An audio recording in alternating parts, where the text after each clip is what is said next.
Mister Sharma ने कभी उम्मीद नहीं की थी कि अकीरा उन्हें पहाड़ पर घाट के पास जो नदी बनी है वहां लेकर आएगी। वहां पर एकदम शांति पसरी हुई थी। कोई एक दो लोग भी नजर नहीं आ रहे थे।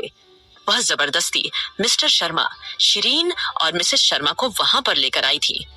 अकीरा धीरे धीरे चलते हुए नदी के किनारे तक पहुंच गई। नदी को देखकर पहले तो तीनों कंफ्यूज हो गए, लेकिन बाद में मिस्टर शर्मा को लगा कहीं अकीरा उन्हें नदी में गिरकर मरने का प्लान तो नहीं सोच रही। यह सोचकर मिस्टर शर्मा बहुत ज्यादा डर गए और उन्होंने दूर से ही चिल्लाते हुए कहा, अकीरा, तुम पागल हो गई हो क्या? मुझे लगता है तुम्हें डॉक्टर से अपना इलाज करवाना चाहिए, जो तुम मुझे ऐसे जगह पर लेकर आई हो। लेकिन अकीरा ने उन्हें कोई जवाब नहीं दिया। वह अपनी शांत नजरों से नदी को देखती रही। यह देखकर मिस्टर शर्मा को गुस्सा आ गया और वह घूमकर मिसेस शर्मा और शिरीन के साथ वहां से जाने वाले थे कि इतनी देर में निहाल के इंस्ट्रक्शंस पर दो बॉडीगार्ड्स ने तुरंत मिस्टर शर्मा को मजबूती से पकड़ लिया और दो और बॉडीगार्ड ने मिसेस शर्मा और शिरीन को पकड़ दिया। यह देखकर मिसेस शर्मा और शिरीन बहुत ज्यादा डर गए और अपने आप को बॉडीगार्ड से छुड़ाने की कोशिश करने लगे, लेकिन कोई फायदा नहीं। बॉडीगार्ड्स ने उन्हें और भी मजबूती से पकड़ लिया। तब जाकर अकीरा ने उन पर नजर डाली और उसने बॉडीगार्ड्स को कुछ इशारा किया, जिसे समझकर bodyguards mister Sharma, Mrs Sharma और शिरीन को खींचकर अकीरा वहां ले आए और जबरदस्ती मिस्टर शर्मा को घुटनों के बल बैठा दिया। नदी को देखते हुए अचानक अकीरा की आंखों में आंसू आ गए। अकीरा ने इमोशनल होते हुए मिस्टर शर्मा से कहा, आपको याद है, यह वही जगह है जहां मैंने अपनी मॉम की अस्थियों को बहाया था, लेकिन शायद आपको तो यह भी याद नहीं होगा। इतना बोलकर अकीरा को अपनी मॉम की याद आने लगी और वह रोते हुए घुटनों के बल बैठ गई। उसने अपने कांपते हाथों से नदी के पानी को अपने हाथ में लिया और अपनी दबी हुई आवाज में बोली, मॉम, आज मैं आपसे मिलने के लिए आई हूं। अपनी पिछली जिंदगी में वह यहाँ पर एक बार भी नहीं आई थी, लेकिन अब ऐसा नहीं है। अकीरा ने रोते हुए नदी के पानी को देखा जो बिल्कुल शांति से बह रहा था और नफरत से अपने मन में कहा, मॉम, मैं आपकी मौत का बदला लूंगी ताकि आपकी आत्मा को शांति मिल सके। इतना बोलकर अकीरा की आंखों में एक अलग सी चमक नजर आने लगी। उसने अपने आंसू पोंछे और एक गहरी सांस लेकर खड़ी हो गई। अकीरा ने मिस्टर शर्मा को देखा, जिन्हें अभी भी बॉडीगार्ड्स ने जबरदस्ती पकड़कर घुटनों के बल बैठा रखा था, और उसके पास ही दो बॉडीगार्ड्स ने मिसेस शर्मा और शिरीन को जबरदस्ती पकड़ रखा था। अकीरा ने अभी जो भी कहा, मिस्टर शर्मा को उस बात से कोई फर्क नहीं पड़ा। उन्होंने अपने आप को बॉडीगार्ड से छुड़ाते हुए चिल्लाकर कहा, अकीरा, मैं तुम्हारा पिता हूं, तुम मेरी बेटी हो। तुम्हारी हिम्मत कैसे हुई मेरे साथ इस तरह का व्यवहार करने की? मिसेस शर्मा भी घबराई हुई थी, लेकिन उससे ज्यादा उन्हें गुस्सा आ रहा था। उन्होंने गुस्से से अकीरा से कहा, यू बिच। इससे आगे मिसेस शर्मा कुछ बोलती, अकीरा ने एक जोरदार थप्पड़ मिसेस शर्मा के गाल पर मार दिया। चटाक! ये देखकर शिरीन को बहुत ज्यादा गुस्सा आ गया। उसने लगभग चिल्लाते हुए अकीरा से कहा, अकीरा, तुम्हारी हिम्मत कैसे हुई मेरी मॉम को थप्पड़ मारने की? शिरीन की बात सुनकर अकीरा ने अपनी हल्की सी गर्दन झुकाकर शिरीन को देखा और डेविल स्माइल करते हुए एक बार फिर से मिसेस शर्मा को थप्पड़ मार दिया।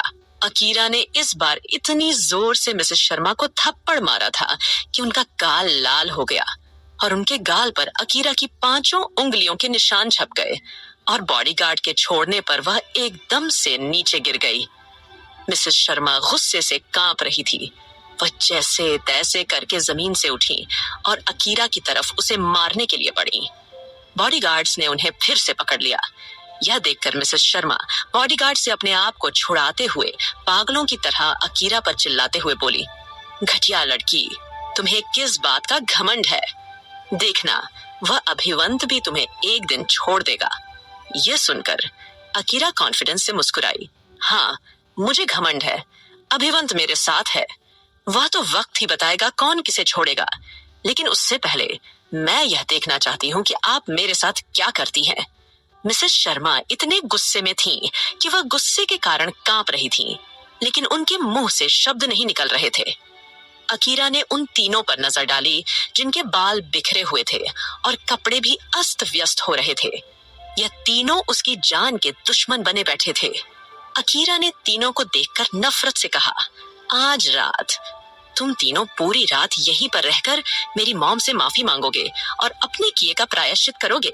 अकीरा की बात सुनकर मिस्टर शर्मा और मिसेस शर्मा ने डरकर अपनी आंखें सिकोड़ ली। शिरीन भी डर गई थी। सारी रात यहाँ पर नहीं, वह नहीं रह सकते। अकीरा ने बॉडीगार्ड्स को ऑर्डर देते हुए कहा, तुम लोग इन पर नजर रखोगे और देखना ये तीनों कहीं जा ना पाए। Okay madam. इतना बोलकर उन्होंने अपना सिर झुका लिया। अकीरा पीछे घूमी और वहां से बाहर चली गई। उसके पीछे वह तीनों लोग जोर जोर से चिल्ला रहे थे, जिसे सुनकर अकीरा को अपने दिल में ठंडक महसूस हो रही थी। अकीरा पहाड़ से नीचे आई। उसके पीछे निहाल भी था। अकीरा कार के पास पहुंची।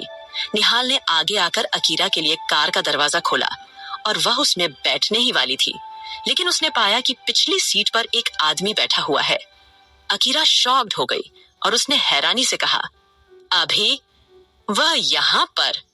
अकीरा अभी भी हैरानी से कार के बाहर खड़ी थी, जिसे देखकर अभिवंत की आंखें सिकुड़ गईं और उसने अकीरा से रूखेपन से कहा, क्या तुम ऐसे ही कार के बाहर खड़ी रहोगी? अभिवंत की बात सुनकर अकीरा अपने होश में आई और जल्दी से कार में बैठ गई और निहाल ने कार का दरवाजा बंद कर दिया। अभिवंत की निगाहें हर टाइम अकीरा पर टिकी हुई थी। उसने धीरे से अकीरा से कहा, लिटिल गर्ल, तुम्हारे साथ कुछ गलत हुआ है। अभिवंत सब कुछ जानता था। नदी के पास क्या क्या हुआ। यह वह अकीरा नहीं थी जिसे वह जानता था। वह एकदम बदल गई थी, जैसे उसके अंदर किसी और का भूत आ गया हो। अभिवंत की बात सुनकर अकीरा ठिठक गई। उसने अपना सिर घुमाया और अभिवंत से अपनी आंखें मिलाई, जिसे देखकर उसने अपने रुंधे गले से कहा, तो क्या अब तुम मुझसे प्यार नहीं करते हो?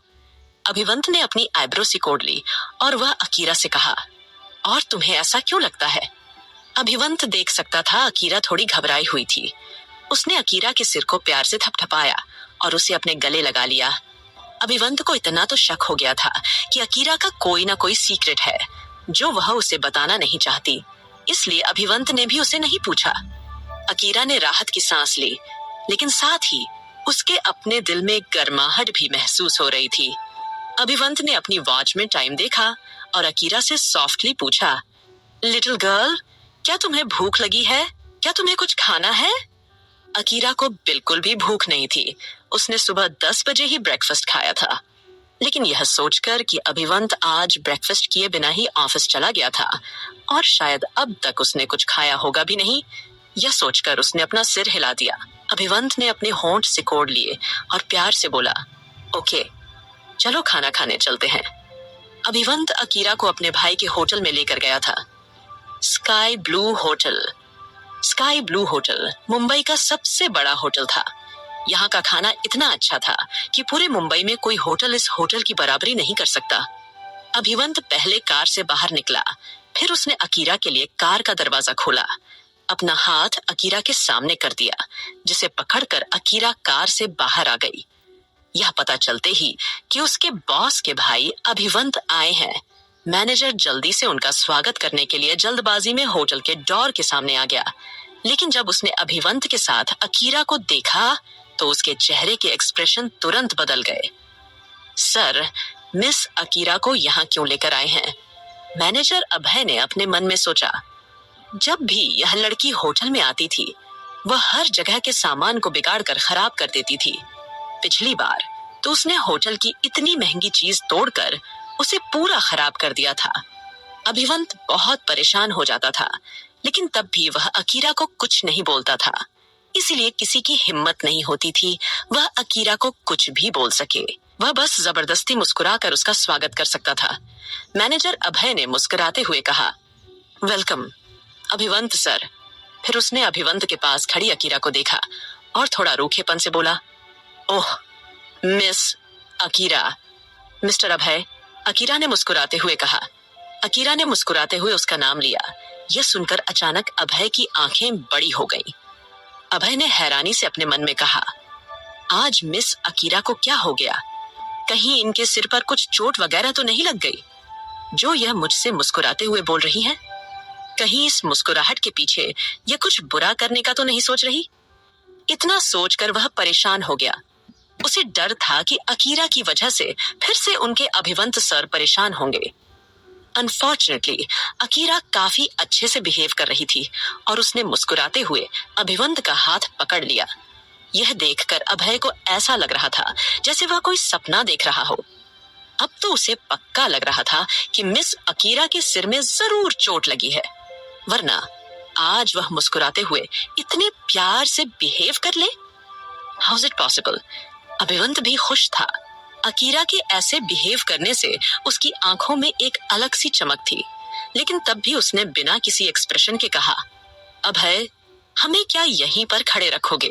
यह सुनकर अभय होश में आया और जल्दी ही अभिवंत और अकीरा को एक वीआईपी रूम में ले गया।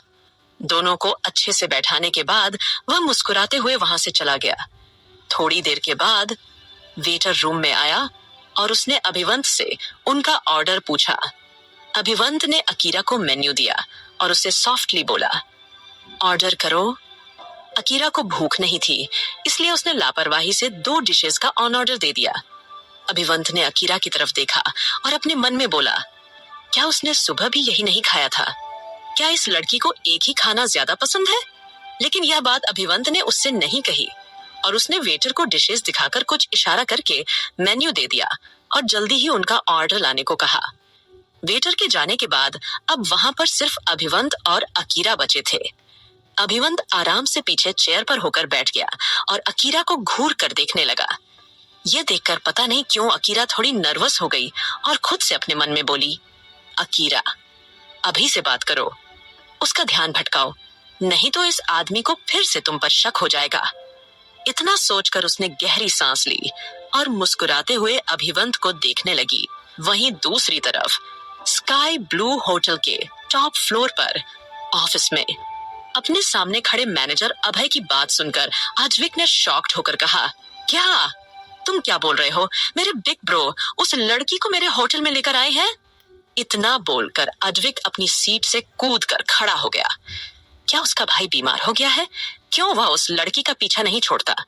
न वह खुद उस लड़की को कुछ बोलता है, न किसी को बोलने देता है। जब भी उसका भाई और वह लड़की एक साथ रहते हैं तो हमेशा लड़ते रहते हैं। पिछली बार तो उस लड़की ने होटल के वीआईपी रूम में गुस्से में चेयर उठाकर उसके ऊपर फेंक दी थी, जिसके कारण उसकी हड्डियां लगभग टूट चुकी थीं और वह पूरे 2 वीक हॉस्पिटल में एडमिट रहा था। अद्विक अपने मन में सोचते हुए बोला, कहीं अकीरा ने तो मेरे बिग ब्रो को फोर्स नहीं किया यहाँ आने के लिए? अद्विक थोड़ा परेशान हो गया और उसने अपने सामने खड़े अभय से पूछा, क्या इस लड़की ने फिर से मेरे प्यारे बिग ब्रो को परेशान किया? क्या वह अभी भी उनसे लड़ रही है? जिसका जवाब देते हुए अभय ने कहा, नहीं बॉस, मिस अकीरा आज बिल्कुल नॉर्मल बिहेव कर रही है। और उन्होंने तो अभिवंत सर का हाथ भी पकड़ा। अभय की बात खत्म होने का इंतजार किए बिना अद्विक अपने ऑफिस से तेजी से निकल गया। My big brother, let me save you. Advik भागते हुए रूम के अंदर आया और एकदम से एक्टिंग करते हुए बोला, बिग ब्रो, मैं आ गया हूं। अकीरा, तुम मेरे बिग ब्रो को परेशान नहीं कर सकती। अद्विक ने बिना सांस लिए एकदम से चिल्लाते हुए कहा। अभिवंत, जो अकीरा की प्लेट में खाना डाल रहा था, अकीरा आराम से बैठी हुई उसे देख रही थी। लगभग अभिवंत और अकीरा जो साथ में बैठे हुए अपना खाना खा रहे थे। अचानक किसी को उनके रूम में आया हुआ देखकर अभिवंत की आंखें बिल्कुल ठंडी हो गई थीं और अकीरा तो हैरान हो गई। अभिवंत ने अपने कोल्ड एक्सप्रेशन के साथ और अकीरा ने शॉक्ड होकर अपना सिर घुमाया तो उनके सामने अद्विक खड़ा था, जो गहरी गहरी सांसें ले रहा था। अद्विक, इतना बोलकर अभिवंत के चेहरे के एक्सप्रेशन बदल गए और उसकी आईब्रो सिकुड़ गई। अद्विक, अकीरा ने अपनी आंखें घुमाते हुए कहा। अपनी सांसें कंट्रोल करने के बाद अद्विक अभिवंत के पास चला गया और उसके कंधे पर हाथ रखकर चिंता से बोला, बिग ब्रो, आप और अकीरा, यह बेवकूफ लड़की। बेवकूफ लड़की शब्द सुनकर अचानक अकीरा की आंखें अपने आप ही छोटी हो गईं। अभिवंत ने बिना किसी एक्सप्रेशन के अद्विक का हाथ अपने कंधे से हटा दिया। अकीरा ने गुस्से से अद्विक से कहा, मैं तुम्हारी भाभी हूं, इसलिए मुझे भाभी कहकर बुलाओ। तुम और भाभी? अद्विक ने सार्कास्टिक टोन में कहा। यह देखकर अभिवंत ने उसे लात मारी तो अद्विक का मुंह बन गया। अकीरा ने अद्विक को देखकर प्राउडली कहा, हम दोनों ने पहले ही शादी कर ली है, इसीलिए अब मैं तुम्हारी भाभी हूँ। ऑब्वियसली अब तुम्हें मुझे भाभी बोलना होगा। हालांकि अकीरा को अपने आप को भाभी बुलाने से कोई फर्क नहीं पड़ता था, लेकिन उसे अद्विक को परेशान करने में बहुत मजा आता था। शादी कर ली? ये कैसे पॉसिबल है? एडविक ने बिना अपनी हैरानी छुपाए हुए कहा। उसे अकीरा की बात पर विश्वास नहीं था, इसलिए उसने अपने भाई से पूछते हुए कहा, बिग ब्रो, क्या आपने सच में शादी कर ली है? यस, अभिवंत ने सिर्फ एक शब्द में जवाब दिया और चम्मच से खाना उठाकर अकीरा को खिलाने लगा। अद्विक हैरान रह गया। अगर घर में किसी को इसके बारे में पता चल गया तो यह जानकर उनके ऊपर बम गिर जाएगा। इसके अलावा अकीरा अभी भी कोलाज में है, क्या शादी करना थोड़ा जल्दी नहीं है? अभिवंत ने शांति से अपना सिर हिलाया और अकीरा से अपने डोमिनेटिंग आवाज में बोला, अपना मुंह खोलो।